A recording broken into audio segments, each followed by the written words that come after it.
يعني مارستي جنس ويا 45 شخص؟ 45 شخص.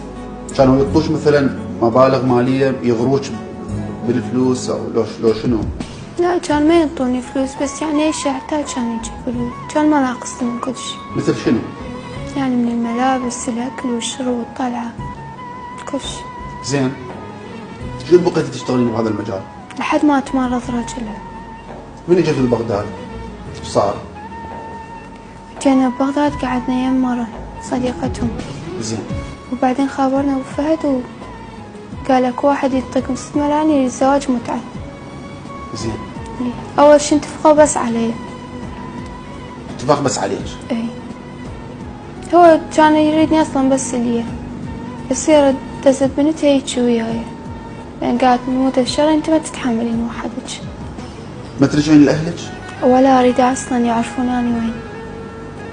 لا اظل بالشوارع، ما اريد اعرف، ما اريدهم يعرفون انا وين، لان اول ما شريت من ابوي لا سأل علي ولا دور علي ولا قال لي بنتي. يوم من الايام ابوي ما قال لي بنتي.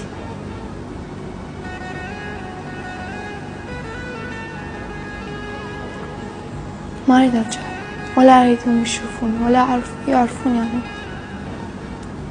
بابا مو انت صغيره؟ انت صغيره وشفتي التجربه اللي صرتي بيها.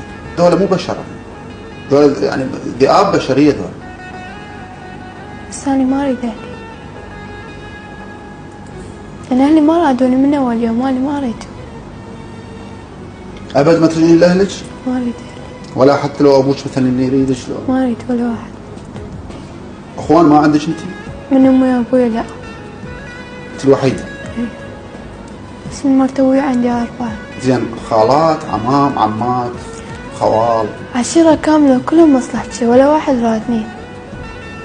هو خوالي منهم متطلقة وتبروا من عنده. من امك انفصلت تبروا من عندك؟ تبروا من عندي. هو امي وابوي قرايب.